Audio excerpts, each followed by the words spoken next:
everyone, what I'm doing today is I'm going to show you how to put together a basket that's like an all-in-one basket to take to a voter registration event in Texas.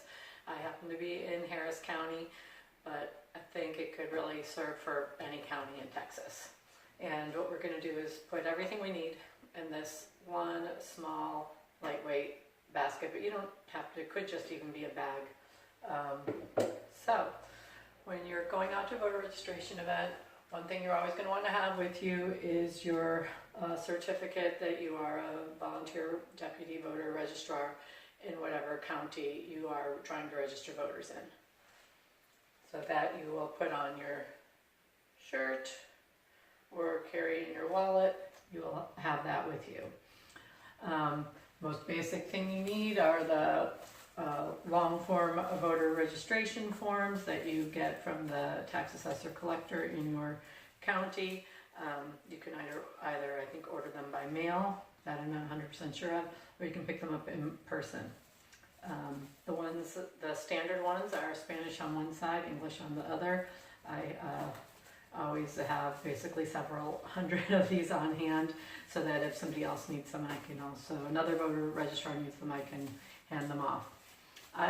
Just in case some other things come up, I always carry now then I'm going to put those in the basket. So now those are in my basket. There. Something else that I always carry are some mailers in case you either run into people who are from a county that you're not deputized in, or people who want to take some home for their family, whatever the situation may be. These also come in Spanish and English, and there are also ones that are addressed to different places. Most of them, usually you'll get them and they'll be addressed to the county that you are the registrar in. So mine would say Harris County, but I also got some of these that go directly to the Secretary of State, and those are the ones we can use for people who live in other counties. With these, a person can register from any county in Texas, and I carry those, both English and Spanish. I call them SOS, Secretary of State mailers. I like to organize everything in either Ziploc bags or plastic bags, so I put those in there next. Then I also have this Ziploc bag here that has a variety of different long forms and short forms in case you run into somebody who does not speak English. So I have a bunch of, and these are all Harris County forms. So these are Vietnamese mailers, Chinese mailers, and Spanish mailers, Harris County. And then I have long forms, also Vietnamese, Chinese, and Spanish and English. I guess those are, if I go into the office to pick up more forms, I usually will ask them if they have any other languages, and if they do, I try to get some so that I always have those with me, and I carry them in the basket. Pens are something that you always need to have with you. They tend to disappear. I try not to put them all out at once. A baggie of pens. These are some other pens. And then I also carry an envelope for the completed forms, so I don't lose track of where those are or accidentally put them on a clipboard, because then they can get left somewhere. One thing that we always do, it's super important, it's so important that I made a little laminated sheet about it, is voter follow-up. So important. Follow-up with voters has been shown to increase voter turnout 35% over those voters who are just registered but never contacted again. So that means if you're registering voters and you don't follow up, you're like wasting around 60% of your energy, the way I see it, because 2/3 of those people aren't going to go out and vote. But if you follow up with them, which is really easy to do, they are that much more likely to vote. So if you have a table where you're going to be registering voters, I would have that, and I would just keep it in your basket just in case. Everything in my basket. I guess I should put my pens in later because the pens sort of get in the way of the things you're trying to stack in there. So when we talk about follow-up, there are a couple ways to follow up. If you're with a big group, or with a group like we are, what we did this last cycle is we got cards printed for follow-up These these had several purposes. One is that it gave us permission to text them to follow up to remind them about voting, and it also was a piece of mail that we could drop in the mail to them right before election time.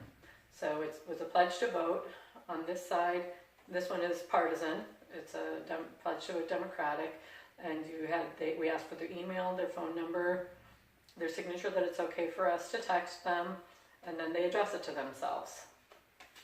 Somebody can fill this out even if they're already registered to vote. So this is one way that we can have information to follow up, because the main way we want to follow up with them is probably by being able to text them, but also by dropping that in the mail.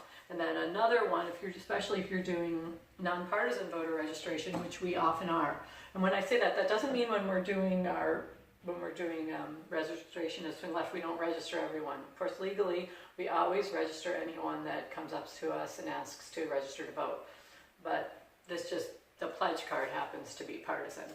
But if we're in a nonpartisan situation, there are a couple options we have. If we're registering students and we're registering as nonpartisan, we might use these Count Me In cards from the Student Voter Initiative. Same basic idea, except they're not mailers. You get their name, their phone number, the email, their zip code, and on these we could ask to text. We ask if they want to volunteer, and then if they need help getting ID, because everybody in Texas needs ID to vote, they can let us know that, and we'll connect them up with Spread the Vote so that somebody will help them get ID. So those are another thing that go in the basket.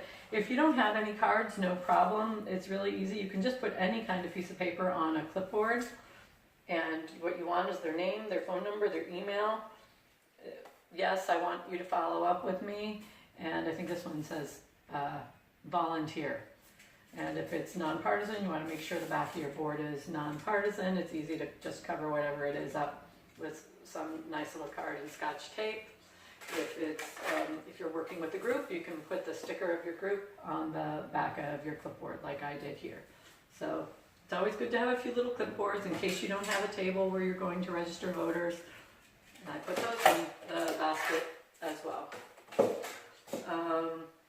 If you have a table, or even if you don't, sometimes you might want to tape something on the back of your clipboard, like this is helpful information for new voters. I keep this. I don't give this out, but people can take a picture of it with their phone. It is it shows a picture of all the kinds of ID that are eligible to be used when you go to the polling place. And this is another version of helpful information for voters. And sometimes if you're talking to the person for a little while and they're a new voter, you might want to show them what a sample ballot will look like. This is an old sample ballot, but before the election there will always be new sample ballots available from the Secretary of State.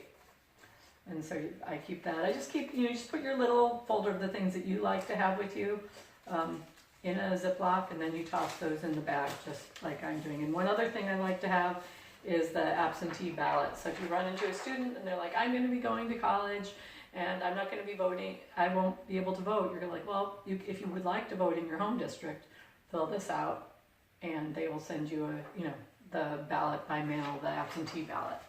So those are things, I just keep all those sort of helpful information things in a Ziploc.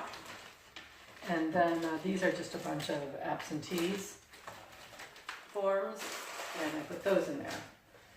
Like I said, if you have a table, you can have visuals. I like this visual. This is the Harris County who voted, who didn't in 2016 visual. We have here these were the Trump voters in Harris County. These were the Clinton voters. These voted for other people at the top of the ticket. These were they registered but they didn't vote. And these were they were eligible to register but they didn't register. I think that pie chart pretty much says it all when you know that these people could have voted and they didn't. It pretty much makes a very big impression on a lot of people. So those are things that, things you want to have, show people, keep them in the basket. We have these that you can put out just to draw people's attention. Also, drop them in the basket. Everything fits in there. If you have a banner, I don't know if you can see it on the camera, but this one's in Spanish. All of my English banners, let's say voter registration, got lent out and they seem to have disappeared. But that's something you can have, or you can just make it on a poster board. But if it's on, I guess if it's on poster board, it doesn't fit in your basket. So I like everything to fit in the basket, so then I just use these. And my voice. Then I just keep a few little random supplies in there. You never know when you're going to need some tape or rubber bands or scissors. I'll just put those in the bag right now with a pen. And there you go. So this is pretty much everything that's in the basket, but sometimes you get stuck out there registering voters for longer than you think. You can put your water bottle, it gets hot out here in Texas, and your snacks, and you're ready to go. One basket, everything you need for a voter registration event. Thanks.